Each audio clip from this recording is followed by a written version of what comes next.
getting on to the main points of the show this week on Dead and Friends podcast. Welcome. We are talking about faction lock, the importance of Discord, the importance of planning your gameplay around what events are in the month and not just day by day, not spending gifts too quickly when Scopely gives them out, and knowing what's an appropriate size armada. So let's try and get those things taken care of as well. So first, let's talk about faction lock. So with faction lock, first let's get the 3 locks out of the way. The first faction lock is 10 million points. The second faction lock is 1 billion. And the third that was introduced only this month was 1.5 billion. The thing it's 15 billion. Oh, why did I hear it was 1.5 billion? No, it's 15 billion. Oh. Okay, 15 billion. Yeah, it goes 1 bill, 15 bill. Thanks for the correction. So 15 billion. Jeez, that's high.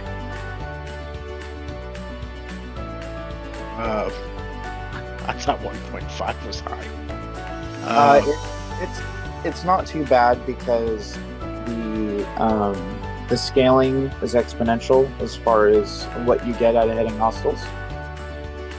I can tell you, I'm pulling it up one sec. I can tell you what the new brackets are. Okay, so 1.1 billion is the first milestone. 1.5 billion is level 53 ships. 5 billion is going to be your next. And then no, I'm sorry, 2.5. My apologies. So 1.1, 1.5, 2.5. And then at 4.4 billion is going to be your level 56 ships. And then you've got 8.1 billion. And then lastly, 15 billion, which is called Legend. And that's going to be your level 60 ships. Okay. I'm kind of curious what's going to happen when people get to 75. I know, right? It'll probably be 50 billion or something.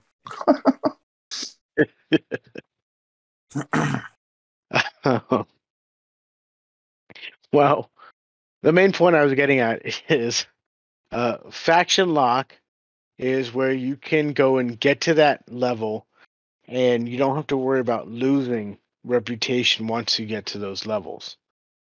You can, for the 20s to 30s players, work on that 10 million faction lock, and then you want to work on what's called triple lock, where you get to 10 million of all 3 factions. That's when you can get all 3 epic ships, and you never have to worry about having cops on your butt again. You can work on getting all 3 epic ships, and you can just grow from there. Then, once you're in the 40 plus economy, you want to work on the second faction lock of 1 billion. Get one up to there, then the next one, then the next one. Yeah, there's some good. To effectively work on the third lock, you're going to have to be in deep space. So you're going to need to be hitting level 52 or level 53 hostiles in the new faction areas. Is that what they're calling it? Deep space? I don't know. That's what I'm calling it. I have no idea what the official name is yet, but they couldn't think of anything. Sounds good to me. Deep space.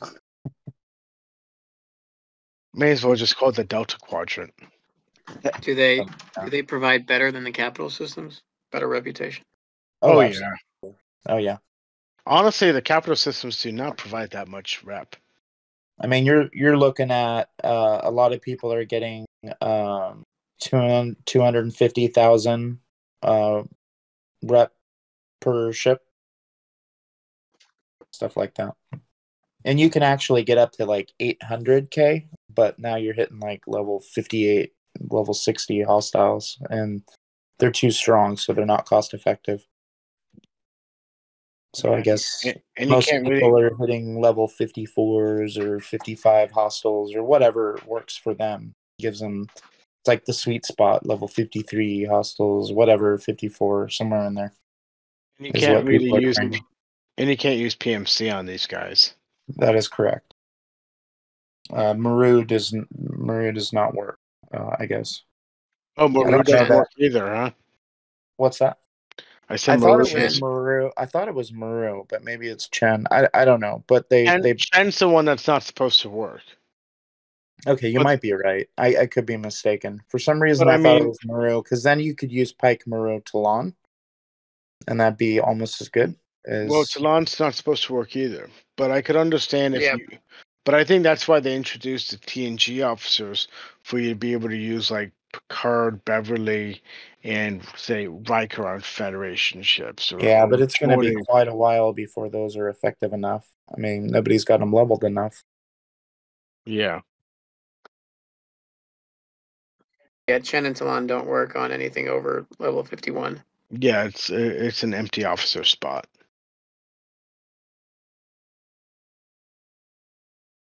Now, I'm curious though, is it, I believe, is it by sector or is it by ship level? Because they patched Ship it level.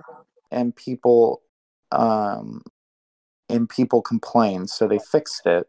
They Well, hot patched no. it. They Yeah. complained because they made them ineffective on level 50s, and the deal that they made about a year ago was that they would keep them effective for 50, 51 hostiles, basically what you guys had available already.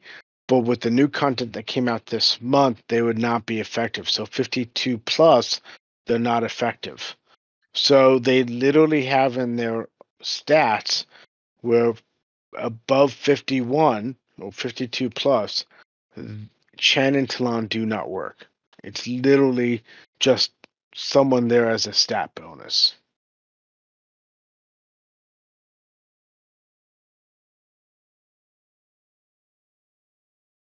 People also got outraged that they made the change, or rather, they made the pictograph saying it won't work above level 51, but it did work for a long time until very recently when the new patch came out. And so people were like pissed off. Well, it wasn't supposed to work over level 50, I guess, or It 50 wasn't up or it something. wasn't supposed to, but they kind of caved. Yeah, it wasn't supposed to, but they did cave, and then eventually it was patched up, and everybody went apeshit.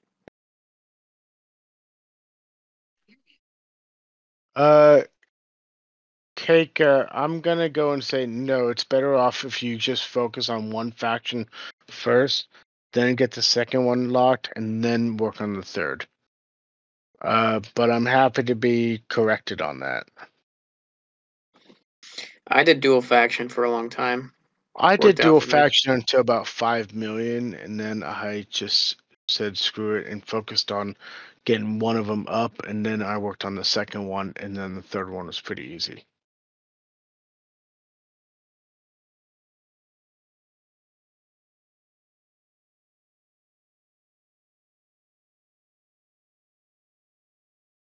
Um,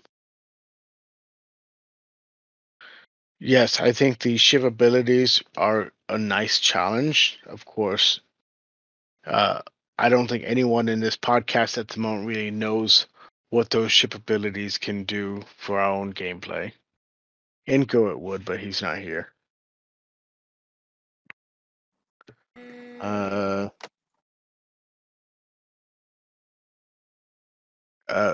Sid wanted to talk about second faction lock though.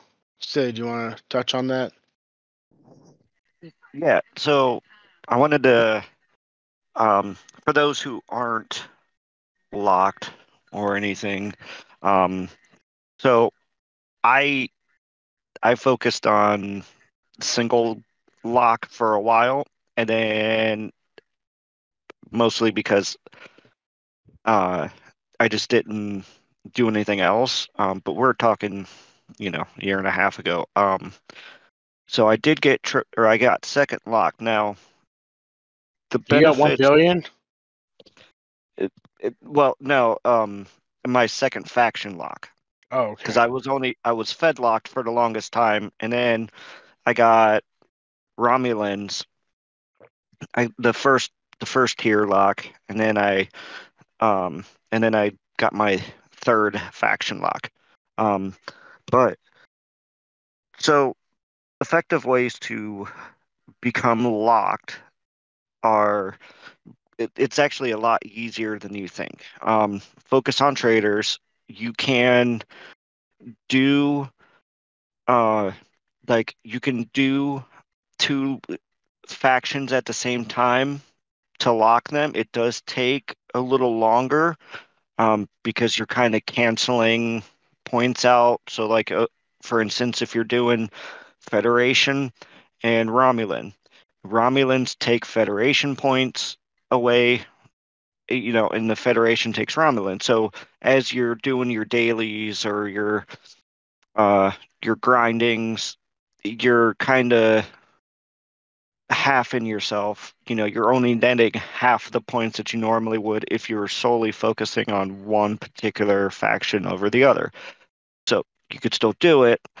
Takes a little longer, but it is effective because doing you're doing two of your three at the same time. Missions. A lot of the missions give out boatloads of reputation, especially some of the earlier missions. Yeah, bank your So, missions until yeah. you're ready. Yep. So what I did was I focused on my Federation, so I got that locked. So I kind of did it weirdly. I don't recommend doing one at a time. You're just taking forever. I got it But done like 2 months with one at a time. well, I didn't really focus at it, but One I at a mean, time is fine, but the problem is when you focus on two, you end up not doing a lot of stuff you normally would do or stuff you need to do. yeah, So if you just kind of focus on keeping it relatively balanced, then you should yeah, be okay. But to dual lock, you have to keep switching back and forth on what hostiles you're hitting, and it's counterproductive. It takes 10 times longer, in my opinion. Some people disagree with me, but I think one faction at a time is the way to go. Well, look, like I said, I tried it up to about 500, but up to about 5 million points. And then I realized I gotta just focus the rest of the 5 million points on one and then go back to the other one. And yeah, that's what I did. I yep, worked on Klingons first because I was Federation and Klingon. I focused on the Klingons first because I was killing Romulans, which I was already enemies with. And that way it wouldn't affect my Federation reputation much because the only part it would affect would be I'm not collecting on the dailies. When you're focusing on a single faction lock, you want to try and make sure that you only collect the dailies from from the one faction that you're trying to lock.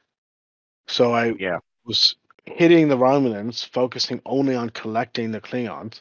Once I locked the Klingons, I then went and attacked the Klingons because my rep wasn't going to go any lower. And I got the Federation, the other 5 million I needed. That balanced it out.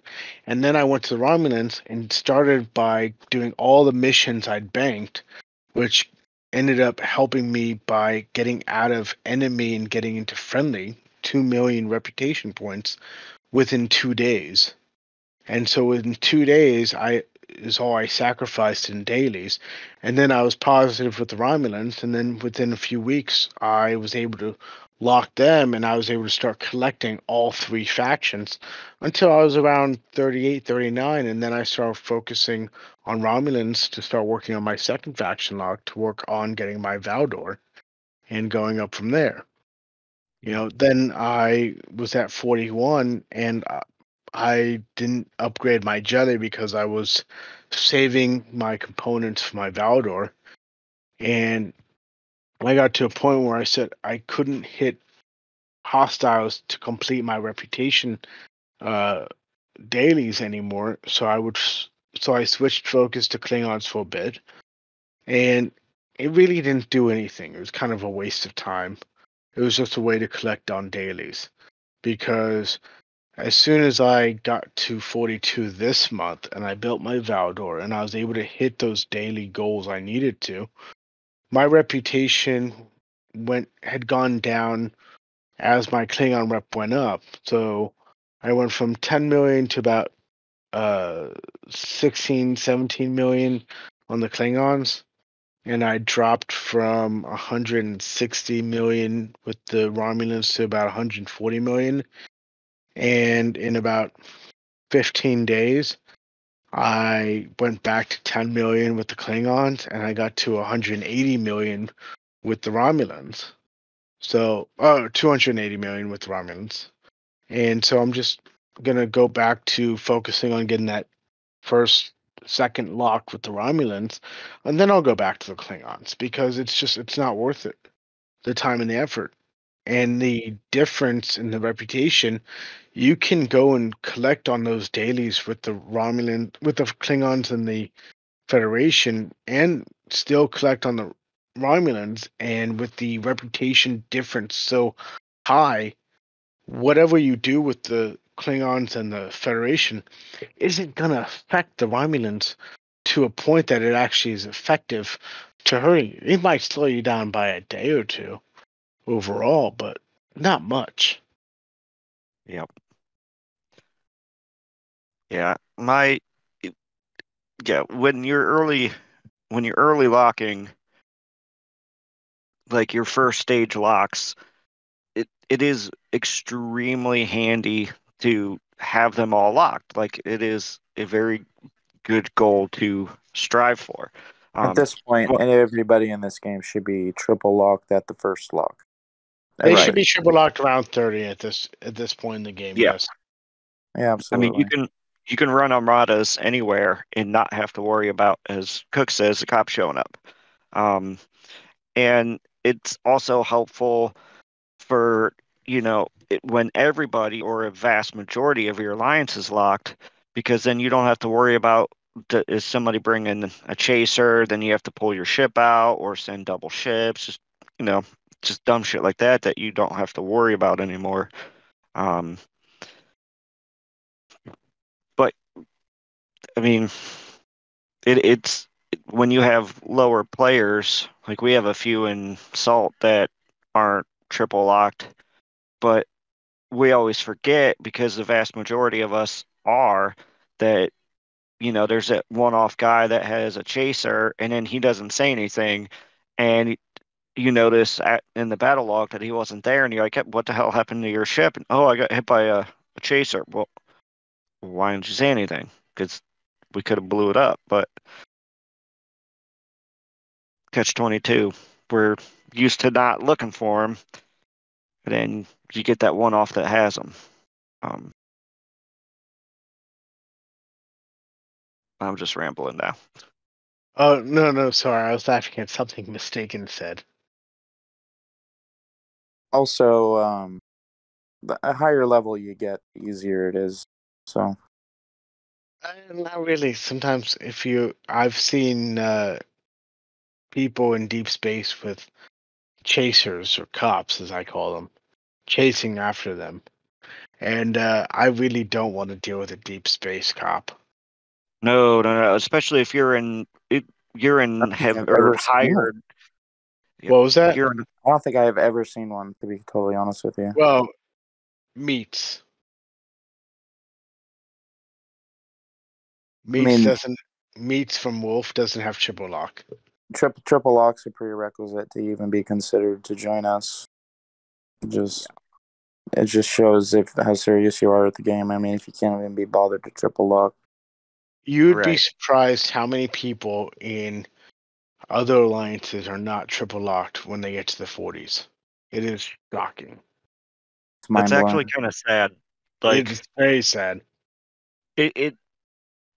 it directly affects your gameplay, especially as you level higher and higher and higher.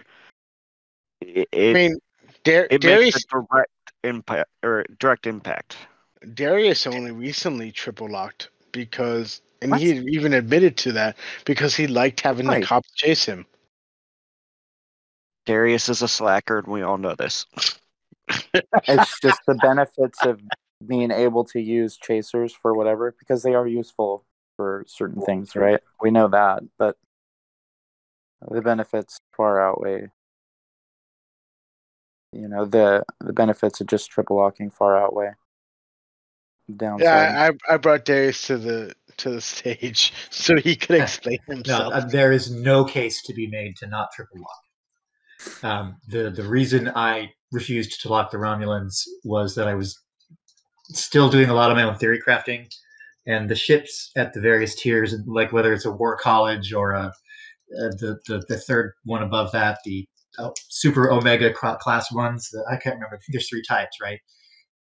And I was learning the 3 weapon 3-shot firing patterns and the 4 weapon 5-shot firing patterns for each. Kind of figuring out how those things worked and how you could beat them. But that's not an excuse to do that, because, like the guys have said, having someone disappear in an armada, mind you, if someone's disappearing in an armada because they have chasers, you probably didn't need them anyway. You think Mist's point about, like, how do you get the guys with the bad crew out? But that's not fair, of course. Just get locked. Do it. It's the right thing to do. You also are banking your faction credits that you're going to be using to stack your transporter patterns later and all the other stuff that you're going to get from those factions once you're triple locked. And your 30-minute speed ups and all the other good stuff.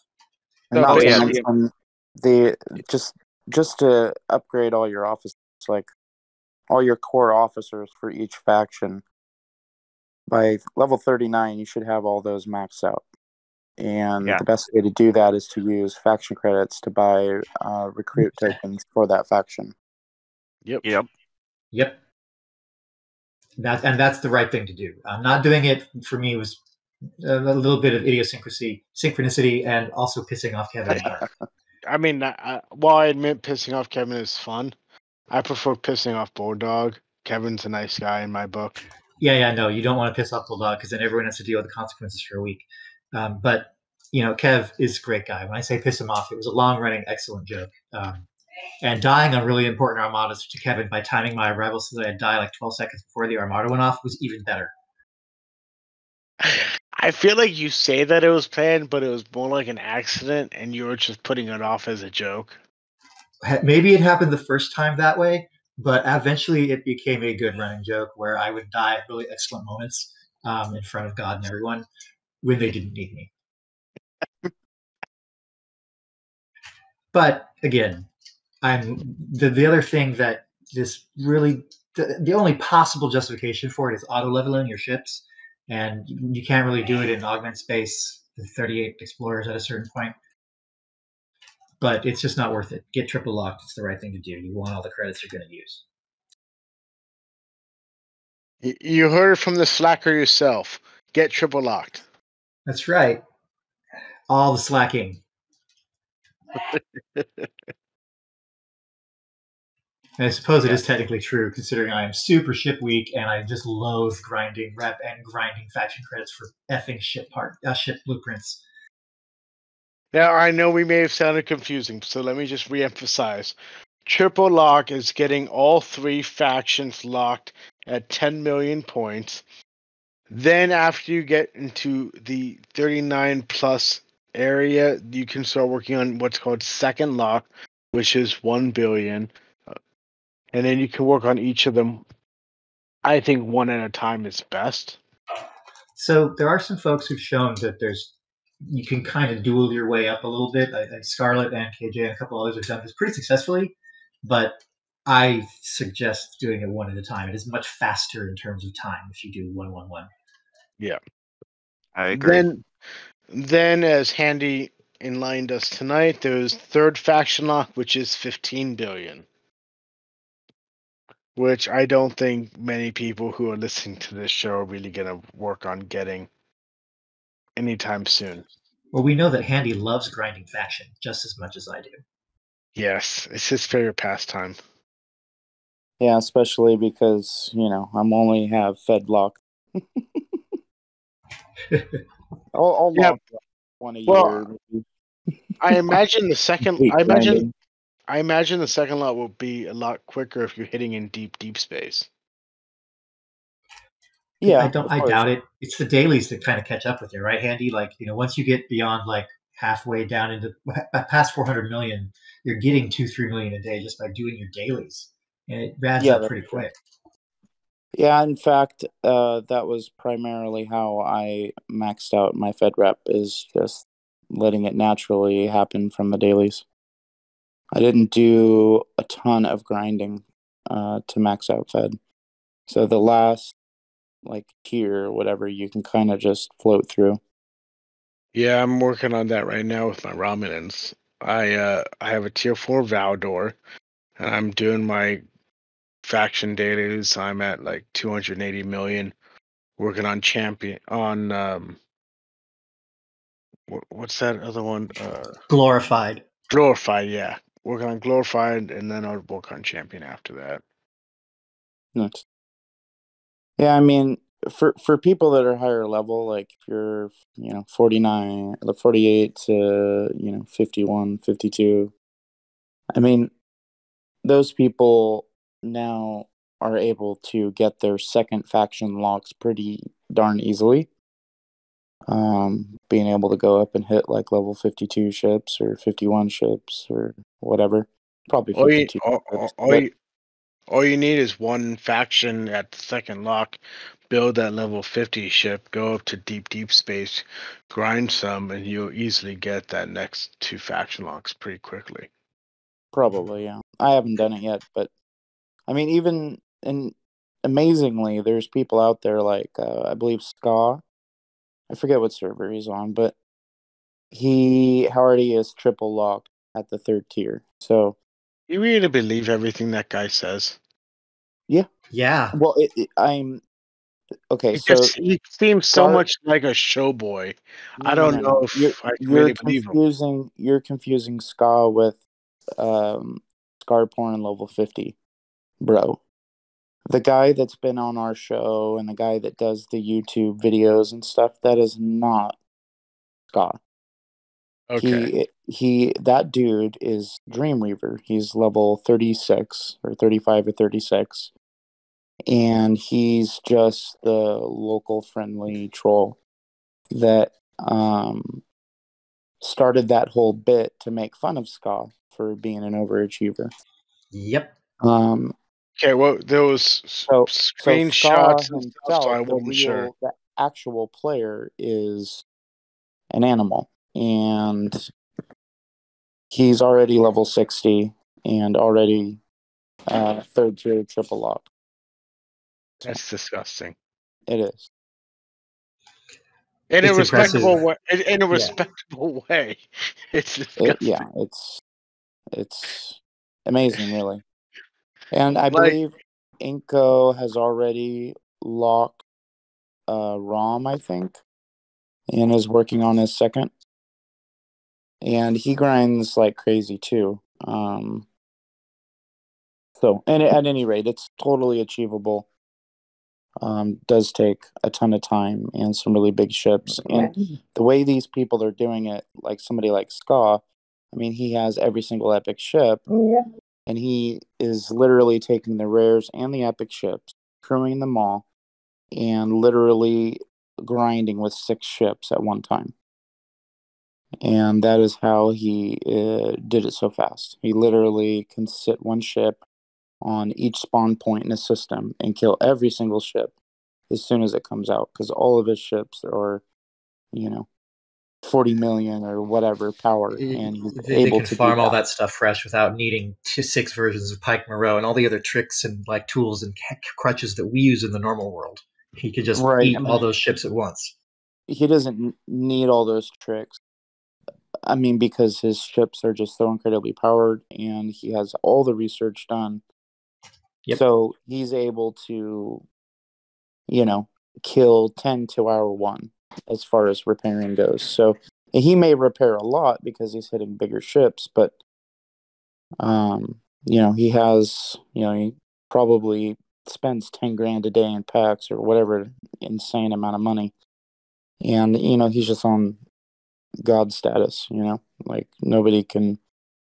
I've never seen another person in this game do something like that, but it's doable, you know, if you have... If you don't want to have a house, I'm kidding. If you're at a point in your life and you have the resources and you have the dedication and this is a priority, people can do it. This guy is the king of it. Yes, And he he's is. pretty chill to talk to if you're not annoying him. Right, yeah. I mean, of course he's going to have the normal superiority complex, right? But he seems very friendly and approachable from, you know, the conversations I've heard. So, yeah. That is impressive.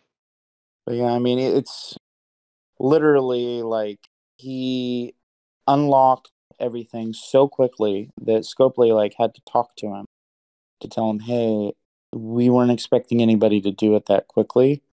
So we need you to like not tell people what's, you know. Well, yeah, because like we need week you to one, not tell people what those ships are about, and we need to well, not yeah, tell people. week one, I said to you, these ships, the abilities look identical to the level 50 ships. Did they not finish it? Level 60 content is not done. No, it doesn't They look like it's did done. not expect anybody to be there. Even right now, they did not expect people to be there yet. No, Because not at all. when we had our level 40 to 50 content, you know, it still took people, you know, a few months to get there. And They this wouldn't time, expect anyone to get there within a month. Hell no. right, they did not. And they thought they had more time, and they were sorely mistaken. People were very, very gung-ho about getting there. So Yeah. Amazing what people would do for the D. yeah. Well, I don't Hey even Cook, know that did you see anybody... that Mist had his hand up? I'm not sure if he had something to No, that was an invite I sent to Miss. The only one with their hand up right copy. now is Strange Kirk, and I was about to ask Handy if he thinks I should invite him up. Nah, fuck them. It's a trap. I'm sorry, I cursed.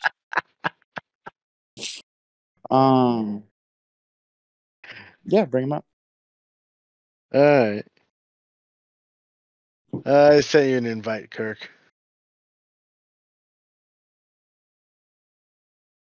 Hey, Handy. Yeah.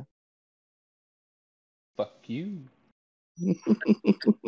And all of a sudden, this turned into Trek Talk. Yeah. Just can't help ourselves. Sorry about that. That's okay. Just more editing to do. Which, first of all, I'd like to apologize to everyone. The podcast from last week, I'll get up tonight. I opened up again because I thought I hired enough staff to reopen on Tuesdays, and then the same guy quit on me right after I opened on Tuesdays, and so now I'm short staffed again. But I'm stuck being open on Tuesdays, so I'm just really overworked the past week or so. So it's been very The exhausting. real life stuff over pixel stuff, man. You know that. Exactly. It's all real life, but like the stuff that you pay your bills with, that's more important. Yeah, I actually took a 20% pay cut too because business has been bad. So I am now gonna be, after this month, pretty much just a $20 battle pass, and that's it. Which I'm okay with, considering I got my 1 year goal of getting to the Valdor. Yeah, it's good to like set goals and stay at them when you meet them. Like you don't necessarily need to set new goals. I think that kind of falls into like talking through like the faction locks and stuff. Like just because you have the faction doesn't mean you need to buy the shit for it, right? Or whatever. Yeah, I wanted the Valdor because I've always liked the Valdor. You've wanted that ship forever. Yeah, I have, and I Well, actually have a model of that ship at home, and case I in play with it point, all the time. And I'm one of those few people that actually liked Star Trek Nemesis, and I thought the Valdor was a beautiful ship when I saw it in theaters, and so I've always liked the Valdor. And so honestly, it could have had the worst abilities possible. I still wanted that ship because I thought it was beautiful. And that has been my goal for the past year. I said I wanted to get it for my birthday. My birthday's almost up. I have it. I have it to Teal 4. I use it as much as people tell me not to because it's freaking expensive to repair. It's okay if you got the resources and have fun. Yeah, exactly. I don't care. That is my dream ship. I have it. I'm happy with it. I'm gonna stick to it, and now I'm gonna go and work on catching up at a mainly free to play level. Yeah, I've I been free to think play. I think I waited 9 months to build the Enterprise A because I told everybody, I said I refuse to build the ship until Scopely fixes it. And So they you kind of just fixed it. so you I built- just built it. Well, yeah, like when they fixed it, whenever Yeah. that was, like a month They ago. did add a lot of beef to that hull.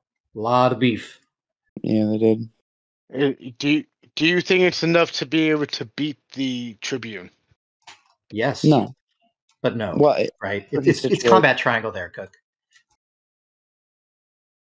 Okay. Do you think it's enough to beat the Klingon one?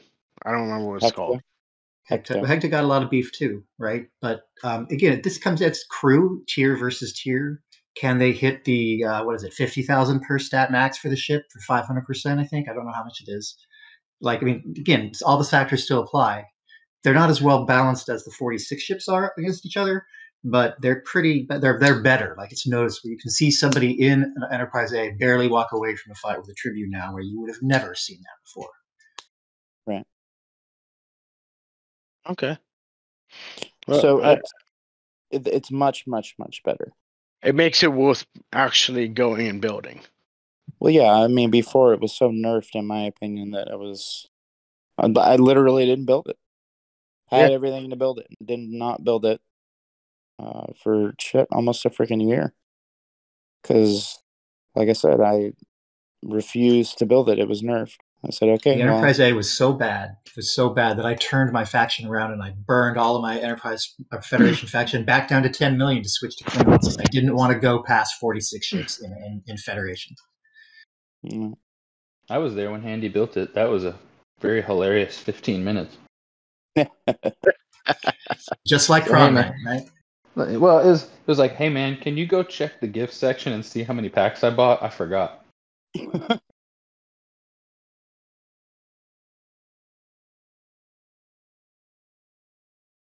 Big ships are expensive.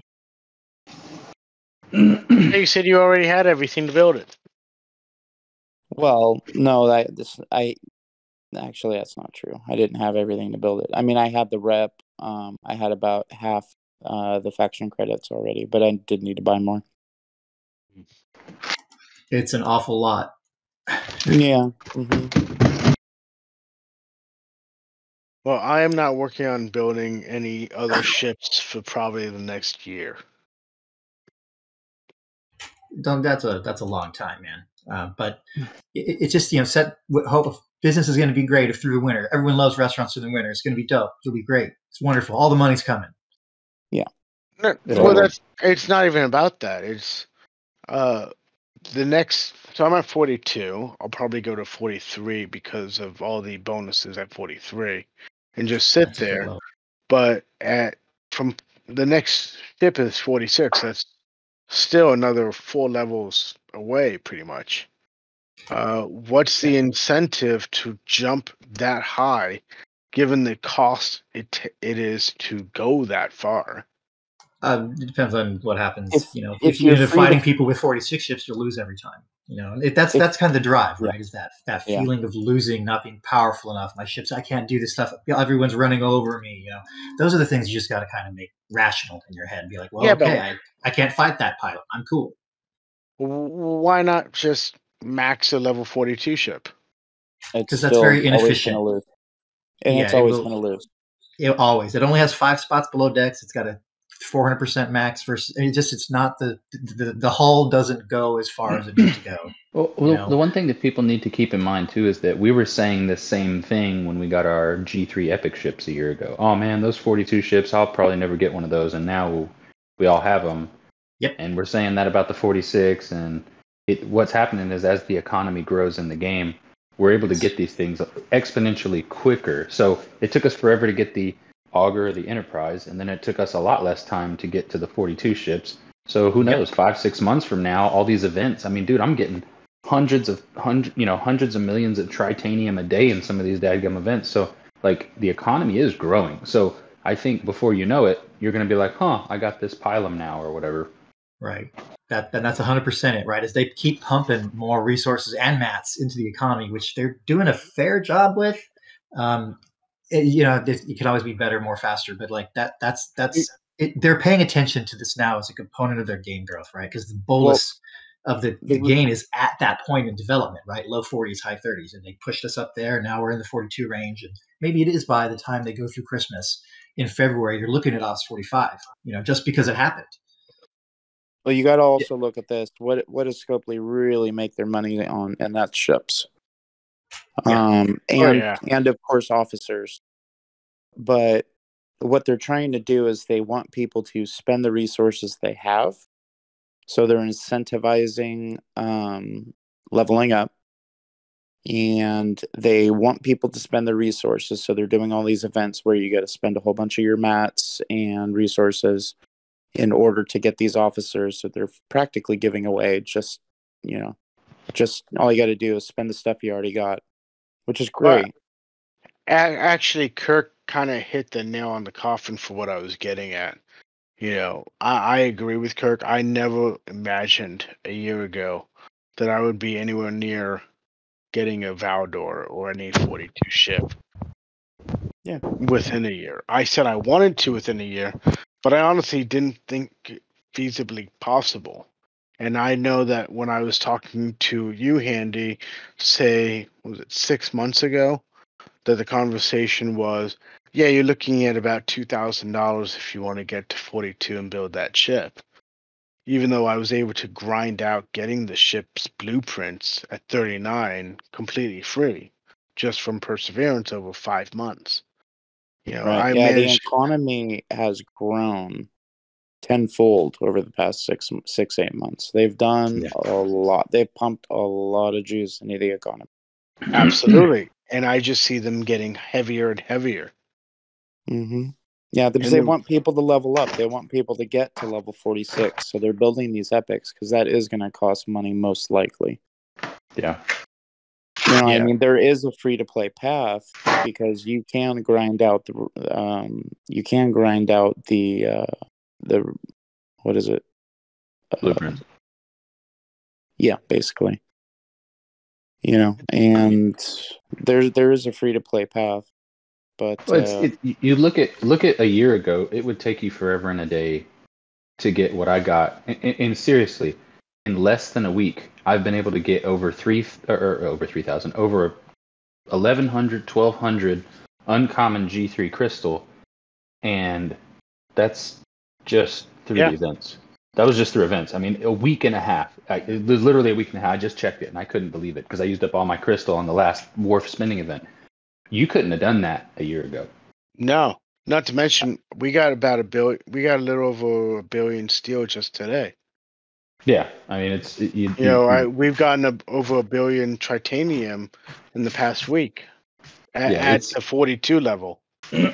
Oh yeah. I mean, I've gotten enough to get that little Valdor I got up to tier 4 and then some. I'm waiting on the spending events because, as I've noticed, I've taken a playbook out of the lifetime free to plays. I've gotten to where I don't upgrade anything and I don't spend anything until the event comes around and I can get something back, some sort of a rebate. Well, that actually gets to one of the points of today's show of making sure that whatever you do is based around events so that you can get something back for anything you do. And whatever you have, only use just enough to complete the events available and save the rest of it for the next events. It's going to hurt your growth a little bit, but it's going to help you overall. Yeah, the same thing with doing dailies. I tell people, wait for new events to do your dailies because you never know. Your growth. Because you're gonna do the exact same things anyways. Just do it during an event where you can get something else for your spend. Yeah, it'll end up evening out because the stuff that you get back is going to allow you to grow faster in a short amount of time. So rather than you're doing short sprints rather than a long marathon, you know what I mean? Yeah, exactly. So that's what I've been doing, and I've noticed that my resources are heavy. One of the things I've done is I've started to grind with my G3 Epic again. Even the level 46s, I'm using my auger and stuff like that just for, for efficiency and stuff like that. And I've noticed that it's like, hey, those lifetime free-to-play people, man, they have it figured out. They really are, I don't want to say superior, but they're much better planners than those of us who historically have been spending, at least a couple, $200-$300. I mean, they've got it dialed in. They've got it, hey, are you going to do your swarm? No, I'm going to wait till after event reset in case I have to kill swarm for my daily event, because then I'm knocking out 2 or 3 birds in one stone. Yep. And it's smart as F if you watch those people and how they behave. And they love to talk about it too, because the really good ones are really good at it. Oh, yeah. Absolutely. You listen to, if you ever watch any of the stuff that Nightoid has ever put out, I mean, I've taken a lot of pages out of that guy's playbook. Yeah, he's probably he's like our Apex free-to-play guy. Not necessarily in level, but like just in terms of smart mother freaking planning. Oh, yeah, that guy is a strategic mastermind. Except when actual fighting is involved. I'm kidding, Night-Eyed, I love you.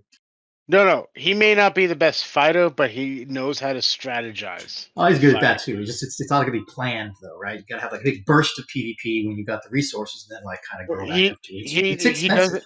He doesn't have the power for the PvP, but he knows how to strategize for the people that do.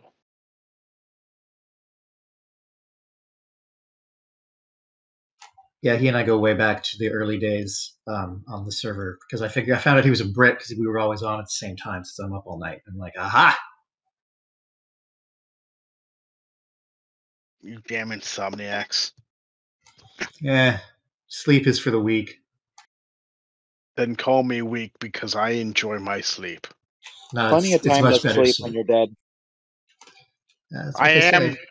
I am dead and I enjoy my sleep. That's a great tagline, Cook.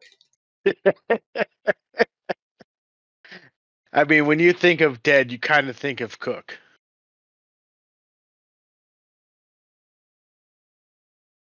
No? Lots of silence. Wow, I killed that chat. Yeah, didn't have the effect you wanted there, buddy. I would back you up, but I'm outside in the really wicked wind, so. The wicked wind of the east? Well, I mean, yeah, Tampa is on the East Coast, so there you go. Yeah. So just to help everyone out, I am grabbing, stealing, whatever you want to call it, this link from DJ's podcast channel about the calendar for when the daily events are. Oh, that's a great thing to look at. Are you talking about the intraday events, or are you talking about the battle pass events? The intraday. Are they 6-hour events, right? Yeah, 6-hour and 12-hour. Yeah. Did they standardize them all that way? They did. Yeah, they standardized, I guess, for like 3 years, and I never noticed. I noticed. I look at them. I use them sometimes. Apparently, I never actually posted them. And when I was talking about it with Danny last night, she's like, "How come you never told me about this?" I'm like, "Really? I never told you about this?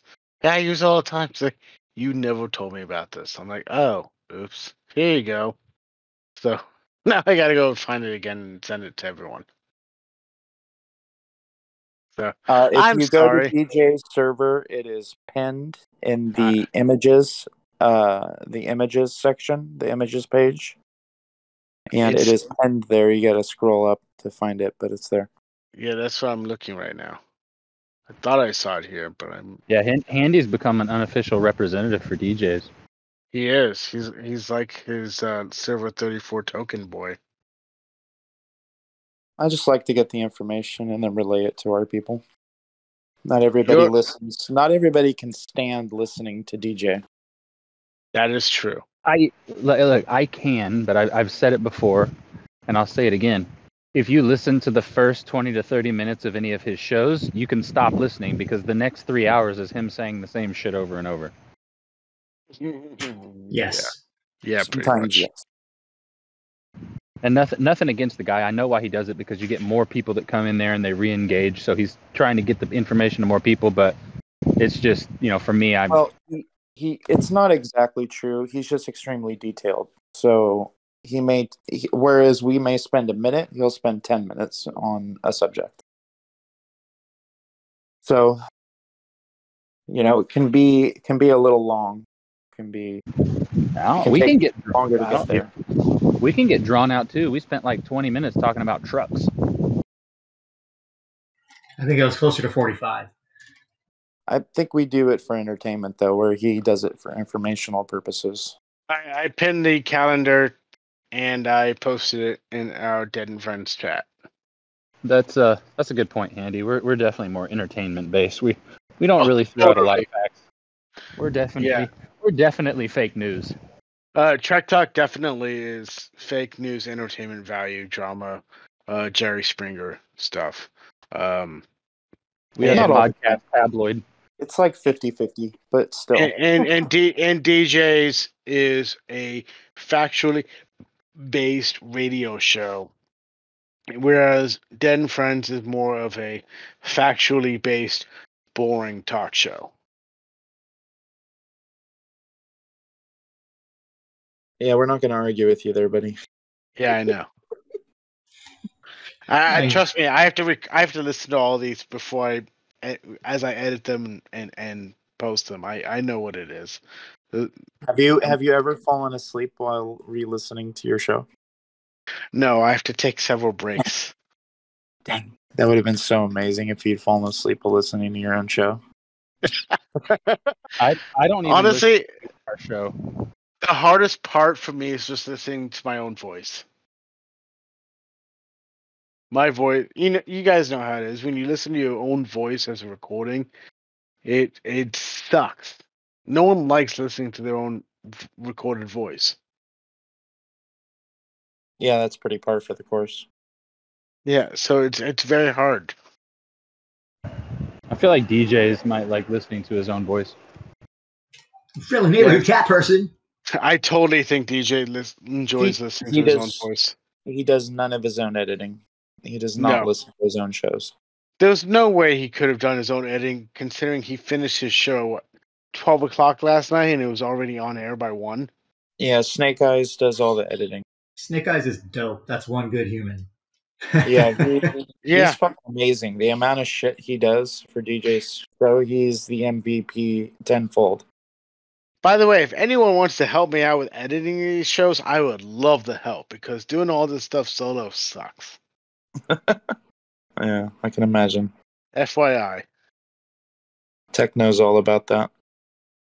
Yeah, I feel bad for Tech after learning how to do this stuff. Yeah, Tech puts a lot of time and effort into it, and I think that's why he kind of chaps his ass when people bug him about when the show's coming out. Hey, like I said, I still have to post last week's podcast. I haven't done it. I just got so busy this week. I never had time. I had to learn how to TikTok for work this week and pissed me off. You had to learn how to what? Use TikTok. I refuse. I refuse too. That's why I hadn't done it yet. I mean, it's super big in like the fitness industry, and people tell me it would probably help my business, but I just don't care. That's what they tell me for the restaurant industry, and I'm struggling right now to make ends meet. But it's still really hard. I'm having a hard-ass time wondering how, when my clientele is old rich people, that a bunch of millennials and Gen Zers are going to help me get business. So, let's get into the next topic of tonight's show. Importance of Discord. Well, if you're listening to this, you know the importance of YouTube. Or if you're listening live to this, you're already on Discord. But for those of you that aren't doing so, or that have friends that don't, I already did a video on this on my YouTube channel, and it's really important to reemphasize that Discord is it's like an amendum to playing Star Trek Fleet Command.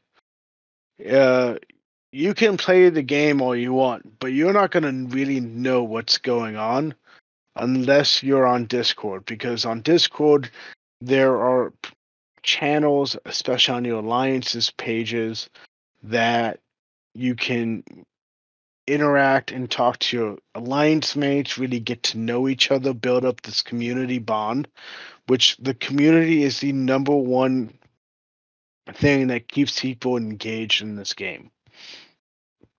No one's going to tell you that the gameplay itself is what keeps people engaged. It's the community. And if I'm wrong, please call me out on it, guys. Nailed But it. it's I the would community. say that there's some outliers that, I mean, there are people in the game that I have talked to. They're not on Discord. They don't do all that. You know, a lot of these people that just do their own thing, they genuinely do enjoy just grinding away and getting lost in it. So there are a few outliers, I will say. Yeah. Well, there's always an exception to the rules. But for the Always. most part, it's the social community aspects that keep people, especially over the past COVID year and a half or so. You know, when people, especially during the lockdown, this game and the community in it got a lot closer together when people really couldn't have those social interactions that they were used to. They got together via the game, via Discord, and it made people closer together. And it really created a strong bond and community on STFC. But Discord, particularly, it gives you the avenue for voice-to-voice interaction, discussing game mechanics and crewing, checking out content creators, checking out news and knowing what's going on, what bugs are going on, how to plan for your events, such as what we were just discussing a second ago about the daily events, knowing how to plan your gameplay out. All that information is usually available on Discord. It's available free, it's available open, and additionally, every alliance will be calling you out if you're getting raided. If your shield discipline isn't on par and you're getting raided, you need to have Discord so that your alliance mates can better get a hold of you, because your alliance mates are going to do a heck of a lot better getting a hold of you than STFC will with some notifications if they show up when you're getting raided, especially if you're in a territory. So Discord is an important amendment to this game. If you have this game, you need to have Discord, and you need to be with your alliance on it. It also doesn't help if you download it, but then you mute everything. Yeah. Or never open the freaking app. And for God's sakes, look at the Alliance announcements every day. Yes, And put please. up a freaking shield, Chief Drunkenstein. But he is so tasty. Everybody has taken him for a turn, dude. It's ridiculous. I haven't. I won't let my people because we like Nona. Yeah, being in most means that I can hit Nona if I want to, and I have supped at that table in the last 45 days a couple times. You know, I think that's kind of abusing the whole fact that most is not an ally. Just saying. Look, man, if it was anybody but Drunkenstein, I'm a good boy. Fine. You're more than welcome to hit that anytime. I thought you guys made most an ally after all your merging and stuff. No. They did Little Dark. I don't think there's no bad blood, really. I don't think it's just the whole like everybody's one happy crazy family with no borders or whatever it is we're doing with most and Dark is not something that Nona and most are doing. No, but for a while there, a bunch of the 50s from most were in Nona, and they called Inko was in Dark or is he still in Dark? I mean, no, he went back to Nona.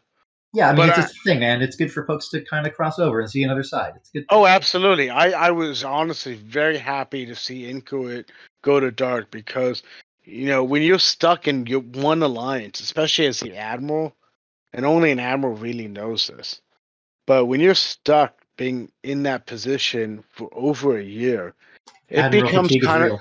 it is absolutely real. It's exhausting, and you need to take that break. Every now and then it's nice to go to Dark, to go to Nona, to go to any other alliance, just to take a break and just be a regular player, see how the other players act like a regular player. It helps to ground you, and it helps to reinvigorate you when It you reminds go you that this back. is a game, not a giant social sinkhole into which everyone's problems and dry hits are poured. Yes. Yes, because it is exhausting dealing with all the BS as an admiral sometimes. Yeah. Yes. Yeah. Um, so that's the importance of Discord. Uh, we discussed the faction lock already, and we discussed how to plan your game around the events. Next thing is when Scopely gives a gift, Scopely doesn't do anything on by accident. I mean, they do a lot of things by accident, but those are technical glitches. But when they're giving away chests out of nowhere, and it's not a technical glitch, it's not a free gift of saying, "Hey, you guys are great. Thanks for spending so much time and money with us. Here you go." No, that's not what they're doing. There's always an alternative plan. And especially like this month, the alternative plan was there's going to be some Armada events. Here's a bunch of Armada directives. Don't waste them. But, Nona, sorry, I'm going to use this euphemism. I've been watching a lot of Lucifer lately, and it kind of makes sense. Scopely is like God. They have a plan. They're going to give you hints. They're going to give you gifts, but they're never going to tell you what the plan is until it's too late. When they give a gift, hold on to it. Don't use it because there's always a motive and a reason behind it. There's a plan. They gave away 2,100 rare directives at the beginning of this month. That is good for either 21 swarm Madas or 10.5 rare armadas. And lo and behold, the Heart of Stone event is having 2 Armada events. One last week, one this week. That because they gave you all these rare Armada directives does not mean go and spend all those rare Armada directives. Wait for the event. Event planning. A lot of people were using them for freaking Jayla shards, and I had words about that with many of them because she's so worthless. But that sure, man, you could take a 5% chance on some like 4 Jayla shards. Good luck. Let me just say, I have tried that. I've done probably about 20 of those Armadas. I've yet to get any Jayla shards. It's all RNG, man. And let's say I've done probably 75 of these in the last week and a half, 2 weeks. It feels like, and my little tracker doodle shows that they're dropping about 1 in 7 times. And that's again a small sample size, but it's about 1 in 7, and then you get 4 shards per. Which, I mean, if you're close, great. That's a lot to throw in, and it only applies to the Armada starter, not to the person in the Armada. Your bonus chest doesn't get it; only the starter chest. Yeah. But I got you off track. So event-based planning for this stuff is super critical. I didn't spend a single one of those rares until I saw the Ston event, and then I saw the Ston event and said, screw it, I don't want that guy. So I've been using them in other ways, but not for Jayla. Well, I have a question. You don't think that Ston would be a good officer to have? I mean, think about it. If you use... I don't have the resources and materials to speed up the shit I need to speed up, to complete the events and have that awful domination change where FU, ship XP, and officer XP, that is brutal murder. to all good people who like to save that stuff so they don't have to complete these events. I can spend mats. I got tons of mats. I just don't have. I have about 1,600 Latinum right now, and 0 speed ups for research and for builds. Right, so, because Even I I've used. skipped it. No, that wasn't my question. My question was, if you were to take a G4 faction miner or even a Nova, and put 2 of 10 as captain with 4 of 10 for half synergy, plus that officer ability of increased cargo size, and then add OG Stomp. and I can do the OG math. Stomp. I can do the math. I don't. That is a sick amount, especially on a huge ship, to be able to raid with. It is, but think about it this way. It's just increasing the gap between the people that are privileged enough to have spent the resources to build hefty 4-star miners, which is a non-trivial expense. I don't recommend building them at all when I'm telling people how to level. But so it's taking the people that have the cool stuff and giving them another 60% chunk on top of that, right? 35% plus whatever you get your 4 of 10 to, right? So plus OG stomps, you're looking at like at least 80% plus 35 is 115% boost, right? Base if new stomps rank 1 and old stomps rank 5. So that's cool. It really is, but it doesn't help Billy in the middle, who's ops 37 and put a lot of stuff into getting his second ston on top of his, Horizon or his tier 4 faction miner that he's barely been able to scrape together, right? Now, not complaining about the cost difference here, but the impact of these officers is super sexy, it just gives the people with the advantages some extra additional advantages, which is great. I'm one of those people usually, but I haven't spent any money in the game in 2 months. And it took me about 2 months to run through my ability to speed stuff up. And that's fine. I'm comfortable where I'm at with that. But the trying to compete for Ston versus competing for Worf, who's an officer I would like, and I'm close enough to finish this second part of the Battle Pass when his events come back, I would rather do that because it makes much more sense to me to use Worf than it is for another effing mining officer that lets me raid a little bit better. Okay, well, here's a question. Say you're a level... All right, I have a level 32 player that's maxed his faction miner, G3 faction miner. So he has a max faction miner at, say, 3 million point. 3 million without all the away missions research he would need to get that up over like 3 million, 3.2 million. That's where his starting point is, right? Yeah, and then so he has another 115%. You had all those stons and 2 of 10. 115%, yes. You're looking at about 3.9 million. Okay, so 3.9 on top of the 3 million. No, remember how these bonuses work, y'all. There's cargo size bonuses in the game already. There's cargo size bonuses that are, they come from others. Research for territory has some bonuses to cargo size. There's the new refined extra territory cargo size stuff. Another 115% from an officer stack on top of whatever bonuses you have in the ship from your research. So it's a good bonus. If he's at 3.2 million, he might break 4. Maybe with 115, but I'm not complaining about that number. But it is a bonus. But if I have a $7 million hold, a 7 million unit hold, and I put those on there, I'm probably looking closer to 9, right? And there's exocomps which help this too, which are kind of equalizers in a little way, but they're duration based. But they last long enough for a good raid. I like them. They're good. They're useful, right? But I don't know if that guy at that level is going to realize the benefit of all of that investment in the max tier miner plus all the things in the stons. It might be easier for them to achieve at that ops level, which is also good, right? They can still use the lower level leaderboards. But when they are moving through as they level up, it's a less impactful change, I guess.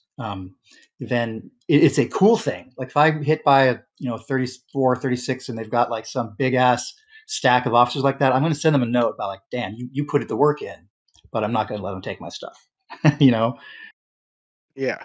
So I'll say I have a tier 7 Valkis.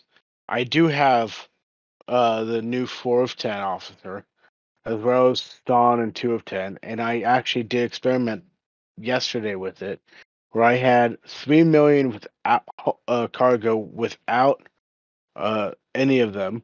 And when I add all of them to it, it brought up to about 5 million.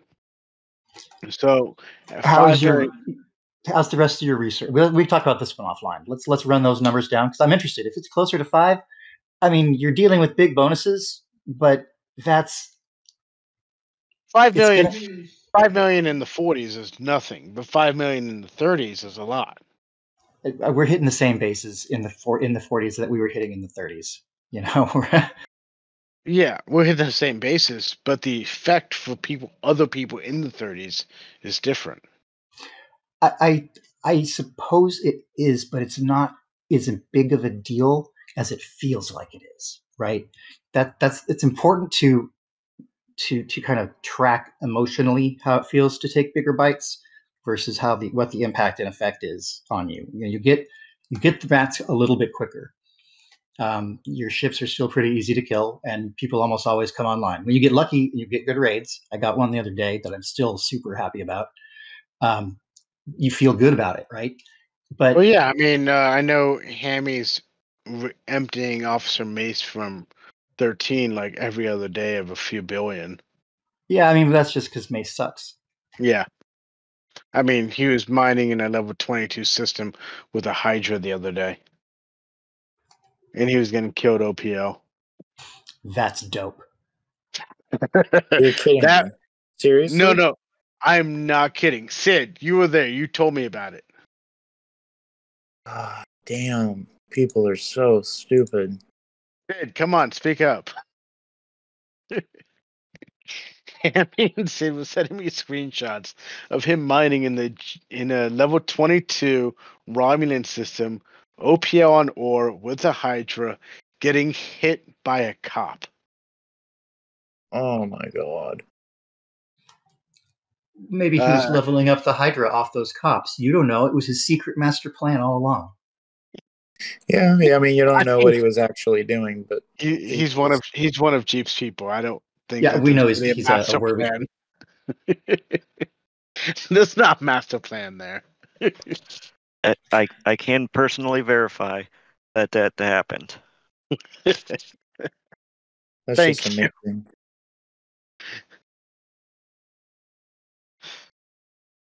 It was hilarious.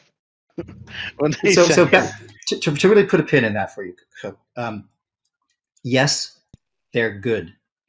Yes, those bonuses all stack correctly. They're all working together correctly. Yes, they help. Having a high tier 3-star faction miner really early in your 30s is insanely expensive because you haven't hit all the reductions yet, but it's super good to get there if you can. yes, well, one of my players is one of those Pokemon catchers, Ash Ketchum people, but Yeah, he'll wait to max all of his ships, and he's triple locked at 26. And he'll max all of his ships before he'll level up. He has all 3 of the level 28 ships maxed already. And that's he's so doing it boring. wrong. And he's What was doing it wrong. There's no arguing that he is doing it completely wrong. He is wasting his resources like crazy. That said, his game, his way, right? Like, I know people that love completion, right? Completionists are in a way secret whales, low key, if they're spenders. Some of them are, but like they also have free to play versions of this kind of person. There's 2 of them in Dark, and they are very much, their Pokedex is full. It's 151, baby. But we're not talking about the new shit. Those new Pokemon don't count, right? But I'm a keychain and a Pokemon anyway. I was about to roast the shit. What about the one that's just a chandelier? Killsmo, why don't you speak for yourself instead of me just throwing shade at you? Right, and we know we're talking about you, man. We adore you. What you're doing is that was cold-blooded, man. Tell me how you guys really feel about me. No, this is not about you. This is about the play, right? Here's the deal. What you're doing is incredible. Fair enough, but like for me, I spent like an hour explaining burning earlier today because I want you to understand these things, right? But like those pieces of completion are super useful, but there's so much more to the game that sometimes leaving behind a little bit of stuff doesn't hurt, right? That said, your game, your way, because it's super nice to be able to do that at that level with those things. I'd go crazy because I don't save for events. I just spend it as I have it, and even makes me fall behind. I'm fine with that, but that's because I play sloppy. I plan, but I don't plan around events, if that makes sense. So basically you are the example of what not to do for a free-to-play player. For I think Handy made that point, right? And I'm sorry to jump on that before you stop kills. I want to make this point too because it's important. I think if you are free to play with all this and you time it perfectly, you're doing it right with an asterisk, right? Eventually, the game will get to a point where at Ops 31, you're kind of behind the curve. Where some of the events that come out, right, they're not going to be for Ops 32 or lower. And that's happened in the last Battle Pass, and I think there might be one event. This one it's friendly to 10 plus, I think 15 plus. But the next Arc 2 of Duality might not be, right? So there's a line there where like maybe rushing to like 34, 36, 35, 37, whatever. That helps you stay in the game because Scopely is clearly pushing ahead of the early 30s. And that trend is like that's on the wall. Like they've spelled that out for us in clean detail. It's going to get to the point where you're literally not going to get anything for your gameplay at some point. They are moving on, and they are not focused on you anymore. If you haven't reached your mid to high 30s, you're being left behind. It's just a fact. I mean, not quite yet. It's close. We're getting there. It's going to be soon. It's happening to us. Yeah, but it's close. Yeah, anyway, go ahead, Kills. I don't want to cut you off again. I'm sorry. No, that's all good information. As you were saying, yeah, it's just kind of how I am and how I choose to play the game, I guess. And I'm almost there. I guess kind of my analogy is I'm going through all of these ships, and as soon as all these ships are done, and then I got my level 32, faction ships, and then I just got 3 of those. And then once I hit 34, it'll be a breeze since I'll only have 3 of those ships. So I'm just trying to get all my grind now, trying to be, top 10 in a majority of all the events for mats and stuff like that. So that's kind of my analogy on all of that is I'm just trying to get through all the BS now. So then all of my epics and all of the fun ships I should be able to cruise through because I have nothing really else to do besides focus on those ships. That's the right way to frame it, I think.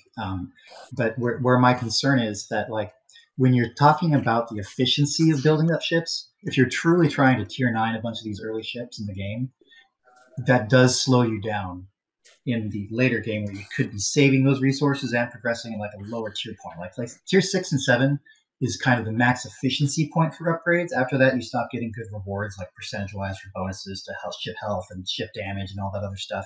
You're just kind of buying extra ship slots below decks, which is super useful. You need those. You want your Epic 34 ships to have all 7 spots. Those that lets them carry deep into the mid 40s as effective combat ships, right? Because like the 42 ship has 5 spots below decks, and that puts it at a significant disadvantage in a couple of situations, right? I'm kind of ahead of my point, though. I'm sorry. So finding a point that's like that matches efficiency, effectiveness, and checks the boxes will probably play out better. But I'm just talking by the raw numbers. I don't play that way either. I built my Barella before I built my Enterprise because I like the damn ship.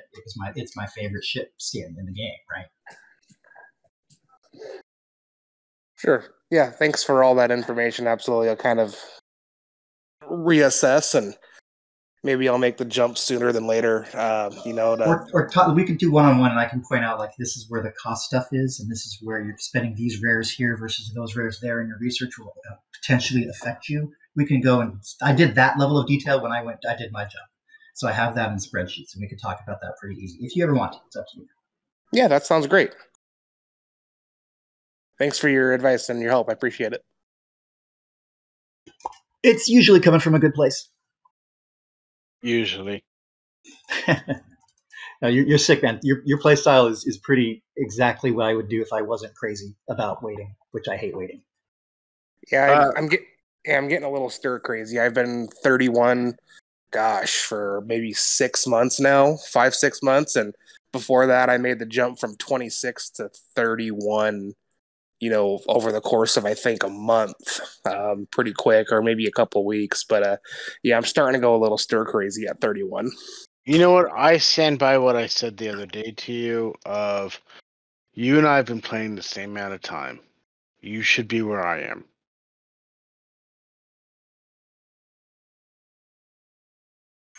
For sure. But now I got to focus all that material on those sweet hijack ships. Don't you dare. He did. He really did. Oh, man. God, they're so pretty, though. They are pretty. He's got all three of them. I mean, I'd get all three of them eventually. I have two. I just don't ever put any resources into them because, I just Pokemon half-assing those. But yeah, I have 0. I got one from a random full pull earlier, kind of way back. I got the Mayflower one, which is just like, yay! Oh God, never mind. Yeah. All the cost of a normal Mayflower with an extra material that's on a timer. Hey. Yeah. Cook cringes every time I mention my hijack ships. I cringe every time you also complain about your hijack ships and the fact that you can only get 40 plutonium a day for them. Mm-hmm. That sucks. It does. Yeah. Hey, in 2 more weeks, my Mayflower, my D3 will be maxed. The D3 or the hijack D3? The hijack D3. Oh, God. But you can't scrap it for all the resources into other stuff. Ah! Meanwhile, I've scrapped 3 Mayflowers, 3 D3s, and a Legionary. That sounded like D&D damage right there. I roll 3d3 and anyway. The storage in your base is screaming at you. Just saying. Yeah, I hear Scopely's going to start charging us by pixel. It's going to be really terrible. Hey, I'm about to hit my level 42 scrapyard and start scrapping my salad and my borders. Yeah. I just want to be able to scrap a freaking jellyfish. Not yet, right? Yeah, you and me both. I've got 3. Wait, you got a third one? You're gonna have to be at least probably level 53 to be able to scrap a jelly. Would be my guess. Hang on a second. When did you get a third jelly? We're not going to talk about it. No, I want to talk. Bruh, no, you did not full pull a third. Oh, no. No. You didn't if it was pay just like for normal one. Armada accrual that came through from like spending your credits, sure, that happens. But like not if you. Oh man. Anyway, moving on. No, I want to hear. I only full pulled 1 jelly. Okay, I was gonna say because RNG would be really, really effing with you if you got 2. How did you get the third jelly? Huh? How did you get a third jelly? Armadas. Yeah, Armadas, man. Like Armada you can. stuff. I have a second jelly from just Armada. If you're in an alliance like Dark and Nona, you are doing so many goddamn Armadas. You are able to get into so many freaking Armadas. I can build almost 2 more augers, 1 more enterprise, and I can almost build another D4. No, I just built a second enterprise. I can build a second auger. I can build a second D4. Just about. I'm close. Yeah. I'm within 20 blueprints of a second jellyfish. I get what you're talking about. I didn't think you'd actually build the third one. You do it for events, man. Tiering a thing and stuff. Like it's cheaper to tier a third jelly from tier 1 to 2, and it's the same amount of points as trying to get your T7 to T8. Yeah. Yeah. In fact, I believe the first tier gives you more points than some of the later ones in some situations. Well, yeah, some events you get credit. You get credit for building the damn thing and then tiering it too, don't you? Yeah, well, that's the same. That's the same thing as, and this is something very important to note for next week's Wharf event, or this weekend's Wharf event, I should say, is if you're building a new ship or if you're building a level 1 research, it gives you more power than a normal level research or just normal tier ship. Yeah, in other words, knowing the first level, if you have anything that you haven't done any of, do those. You know, they give you more points. And apparently the Mud and the Into Darkness of researches, those 2 will win the entire SMS for you and get you on the leaderboard. Yes. If you haven't done them yet. Which I've actually been saving my Into Darkness for the next Wolf event. Prepare to be disappointed, not in the points, but in the events. Oh no, I already know. Tiger did Mud's Mud and shared everything with the 40+ members of Dead, and trust me, we were well disappointed, which is why I hadn't done the Into Darkness in the last couple months. But knowing that, and knowing that it actually will give me something of a return in this Wolf event, I actually see it as, well, hey, it's a good thing I waited because now I will get a return on it. Yeah, but you need those impulse speed boosts for 4-star ships too, man. I mean, the Jellyfish starts off at 85, and having it up to 100 or 105, which is where I'm at now, it feels like a real ship that I might want to use to grind with instead of, crawling across a zone. You need both those to get there, which is me not being patient and not waiting and just jumping into those stupid researches. I honestly didn't even look at the impulse speed. I was looking at the repair speed. At the repair cost, sorry. For sure. They're both dope. You want them both. But, Yes, I do, but I'm not at Outlaw yet, so I can't do the Mud's Mud yet. And I need the Mud's Mud and the Into Darkness to get to the G4 repair research. How are you not at Outlaw yet? I screwed around in my. That's right. You didn't do exchange. My bad. I remember now. I screwed around in my early 30s and didn't think about it. And then when Tiger and VR really kind of slapped me around a bit, I was like, I need to work my ass off on this. Don't work it all off. I'm sure you want to keep some of that ass. That was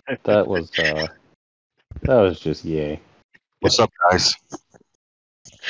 Hey, Joker, way to break the ice there. Joker, man, that was just to make Cook feel awkward, and that was basically mission accomplished. Not only did you make me feel awkward, I think you made Kirk awkward too. No, no, that's like child. The things that I've seen and done, there's not much. I mean, I've chased in broad daylight down a 98-degree highway a naked transgendered person in traffic. There's not much that's going to make me feel weird. See, and I probably could have guessed that. I mean, Kirk has it. We're fine. I couldn't make Kirk feel awkward if I tried for a week. Guys, I got a question. I actually have tried for a week.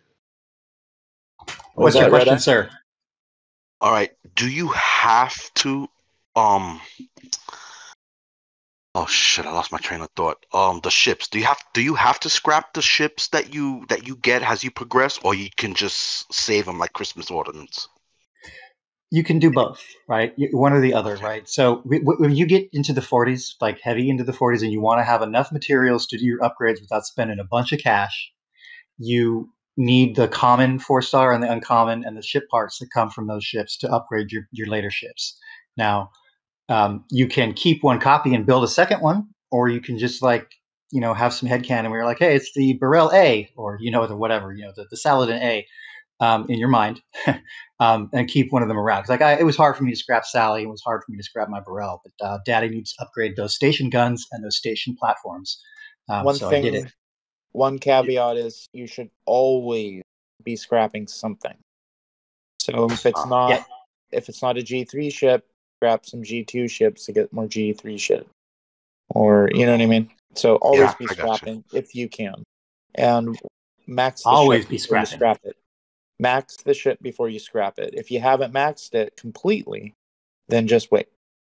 The scrapping results are based on ship level, not ship. I mean, it's tier 9, right? But it's based on ship level 45, not ship level 40 tier 9, right? So it's got to get all the way up there to get your best result. And since you're scrapping these ships, and it takes the 28 ships take on, maybe depending on your research, your Apex scrapyard stuff and all the other speed up, it might take you 8 days to scrap your first couple of Mayflowers or D3s, depending on your research. Oh, all right. Thanks. Yeah, but if you're not using a ship and it's maxed, freaking scrap it. Yep. Because you might as well be scrapping it now, because later you may have some other ship you're trying to scrap. It's just the idea is to always be scrapping if you can. I realize not everybody can do that, but if you have ships that you can scrap them. And that includes like your T7 envoys and your tier 7 Findra or whatever it is, because you can get like 20, 30, 40 crystal or whatever out of those guys, and then if you have like a tier 8 Vaklas you've been sitting on, you don't want to make it tier 9, you can scrap it at tier 8. No one's going to yell at tier 8. No one's going to yell at you. It's really just those 26 ships that have to be maxed to get the best bonus. But again, maxing does get you better results, but it's really probably only necessary as a requirement for the first 26 ships, the Mayflower D3 and the Lego. And Cook, I just wanted to mention the time to you, so your recording isn't too incredibly long. This show's been so good that I kind of said, screw it, I'll keep going. Although I'm going to deal with some repercussions later. I was about to say, like, I don't hear Danny anywhere. What's going on? No, you're not are you unsupervised? No, she's in the audience watching and stalking. I'm sure I'm going to get yelled at soon. Well, we're coming up on 8 o'clock or 11 o'clock. It's a good wrap time if that's your deal. Let me make sure we covered everything. Because we can always BS in the whatever. That was a great question, Joker. Thank you. Are there any other questions we can take from the audience? Because I just want to emphasize that this show was started to be able to help members and players equally with their questions, and we came up with topics every week of things to discuss to help players, but with the emphasis that we're here to take your questions as a priority. The topics aren't the main points of the show, your questions are. The topics are just to keep a running timeline to get us to an hour and a half if there's no questions.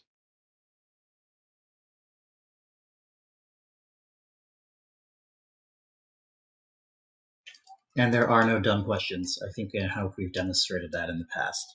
No, the only dumb question's the one not asked. Mm-hmm. Oh, by the way, just one quick little note, please, of make sure when you're running an armada or you're going to an armada that it's an appropriate size for who you are. Don't be running huge armadas with an expectation that some big's gonna rescue you, because it's a lot of pressure on the big players sometimes. And if you're not communicating ahead of time with those big players and you're just running them with the hope that they're gonna show up, it can be painful, because a big thing that you have to remember is whatever your Armada Command Center level is whatever that Armada is going to have. So I have a level 40 Armada Command Center. That's 80% bonus to an Armada. I also have a lot of research towards Armadas. But if I go to your Armada, it's not based on any of that. It's all based on your research. So if you go and run, say, a 39 Epic, and you have level 32 Armada Command Center of, say, 34%, and no Armada research really done. So Cook, That's can I gonna interrupt you hurt there? us. Yes. Can I go interrupt ahead. you there really quick about that? So your Armada Control Center is the shared damage bonus for the Armada and the number of people you can have, like the seats in the Armada. The research for Armadas is individual to you. So their individual research applies to them, not yours applies to them, right? So the amount of Control Center or Command Center, whatever the acronym means, that bonus is shared by the Armada based on the starter of the Armada. But if I have a few ranks of the Armada research, or if I have Prime Armada damage in one of those 4-star trees, it doesn't apply to the whole Armada. Those are individual things. The Armada Control Center damage bonus is the only benefit shared, and then the number of seats that it gives you. Okay, and which do you think is the most effective, the research or the Armada Command Center bonus?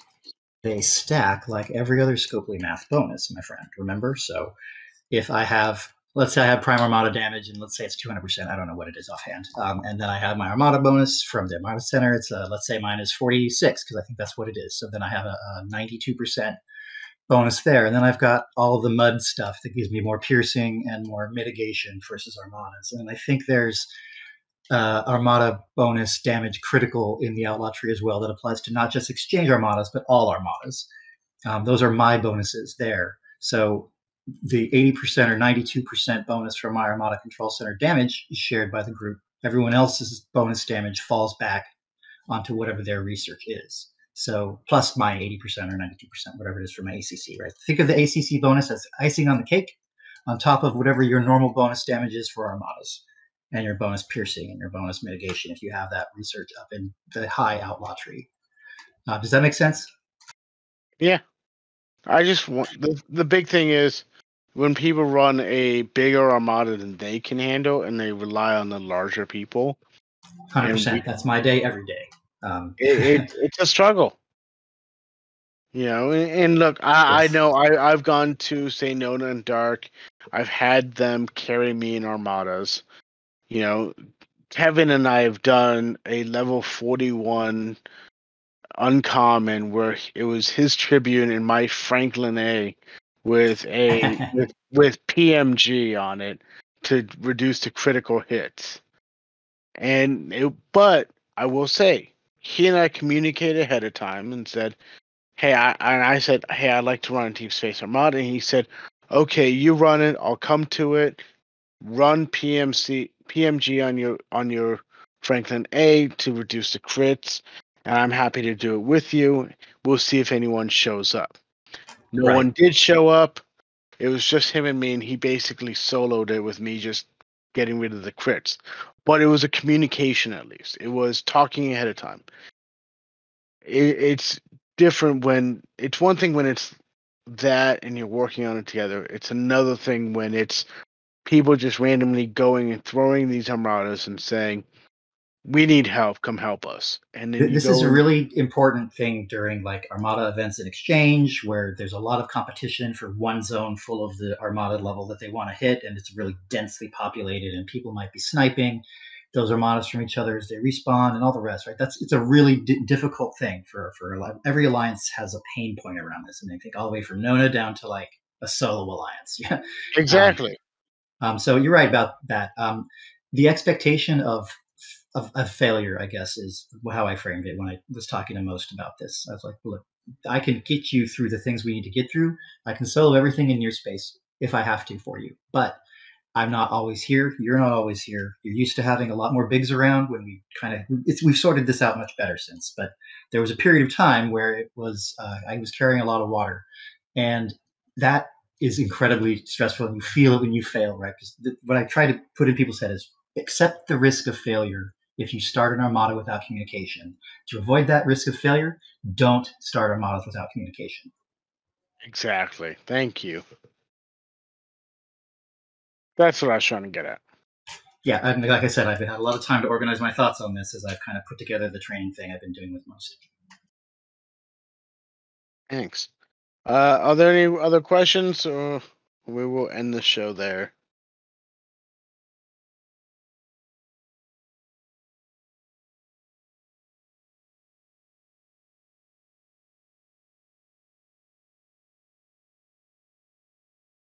Camsol asked if we went over how to earn more materials. The best way to earn them is either scrapping ships or just events. And yes, the answer to everything is 42.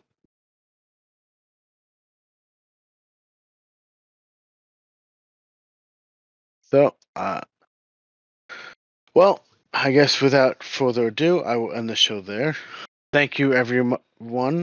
Thanks, Handy, Darius, Sid, Red Dye, and Kirk for coming on tonight, and Joker. And we will see you next week on Dead and Friends. Have a wonderful night and a wonderful week. Thank you.